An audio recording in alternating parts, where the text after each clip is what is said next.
अस्सलामुअलैकुम। वेलकम है आपका। आज मैं आया हूँ एक नई स्टोरी के साथ। एक छोटे से गांव में हसन नाम का एक गरीब लेकिन नेक दिल इंसान रहता था। उसके पास ज्यादा दौलत नहीं थी, लेकिन उसका दिल ईमान और अल्लाह पर भरोसे से भरा हुआ था। हसन रोज सुबह उठकर नमाज पढ़ता और फिर काम की तलाश में निकल जाता। कभी उसे काम मिल जाता, कभी नहीं।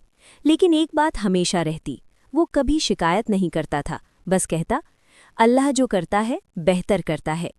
एक दिन ऐसा आया जब उसके घर में खाने को कुछ भी नहीं बचा था। उसकी बीवी और छोटे बच्चे भूखे थे। बीवी ने कहा, हसन आज कुछ तो लेकर आओ, बच्चे भूखे हैं। हसन ने मुस्कुराकर जवाब दिया, अल्लाह पर भरोसा रखो, वो ज़रूर मदद करेगा। वो घर से निकला, लेकिन पूरे दिन उसे कोई काम नहीं मिला। शाम हो गई और वो खाली हाथ लौट रहा था। रास्ते में उसे एक थैली मिली। उसने खोलकर देखा, उसमें सोने के सिक्के थे। एक पल के लिए उसके मन में ख्याल आया, अगर मैं ये रख लूं तो मेरे बच्चों की भूख खत्म हो जाएगी। लेकिन अगले ही पल उसने सोचा, ये मेरा नहीं है, अगर मैं इसे रख लूंगा तो ये हराम होगा। उसने थैली वहीं रख दी और आगे बढ़ गया। थोड़ी दूर जाने पर एक आदमी रोता हुआ मिला। वो कह रहा था, मेरी मेहनत की कमाई खो गई, अब मैं क्या करूं? हसन ने तुरंत कहा, क्या तुम्हारी थैली में सोने के सिक्के थे? आदमी ने हैरान होकर कहा, हाँ, कहाँ है वो?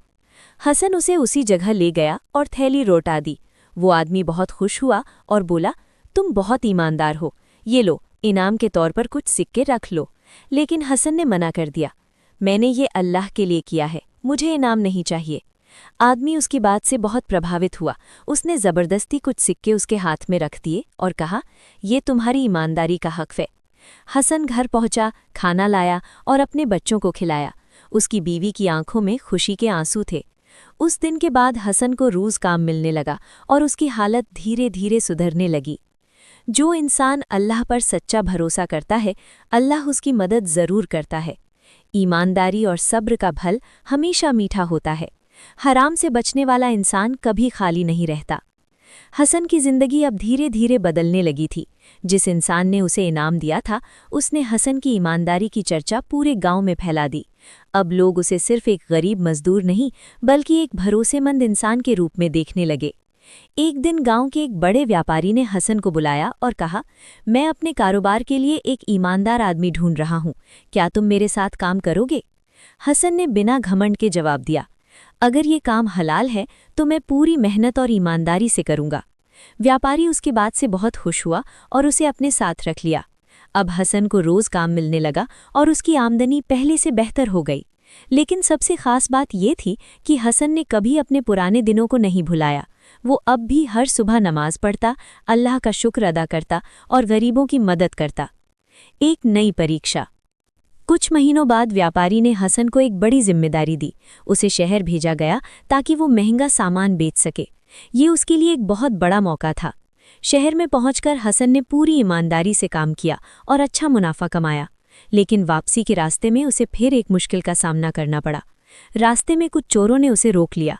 उन्होंने कहा, जो कुछ भी है हमारे हवाले कर दो। हसन डर गया, लेकिन फिर उसने दिल में कहा, अल्लाह, मैं हमेशा तेरे रास्ते पर चला हूँ, अब तू ही मेरी हिफाजत कर। अचानक वहाँ गांव के कुछ लोग आ गए जो उसी रास्ते से गुजर रहे थे। चोर डर कर भाग गए। हसन ने राहत की सांस ली और समझ गया कि अल्लाह अपने नेक बंदों की हिफाजत खुद करता है। कामयाबी और इंसानियत। जब हसन वापस गांव पहुंचा तो व्यापारी उसकी ईमानदारी और मेहनत से बहुत खुश हुआ। उसने कहा, आज से तुम मेरे कारोबार के साझेदार हो। ये सुनकर हसन की आंखों में आंसू आ गए। उसने कहा, ये सब अल्लाह की रहमत है। अब हसन एक कामयाब इंसान बन चुका था, लेकिन उसने कभी घमंड नहीं किया। उसने अपने गांव में गरीबों के लिए खाना बांटना शुरू किया, बच्चों की पढ़ाई में मदद की और हर ज़रूरतमंद के काम आया। अंतिम सीख यानी फाइनल लेसन। जो इंसान अल्लाह पर सच्चा भरोसा करता है, वो कभी हारता नहीं। ईमानदारी, सब्र और नेकी, ये तीन चीज़ें इंसान को ऊंचा बनाती हैं। अल्लाह देर करता है, लेकिन देता ज़रूर है, और जब देता है तो बेहिसाब देता है। अगर आपको ये स्टोरी अच्छी लगे तो लाइक शेयर ज़रूर करें। आपका शुक्रिया।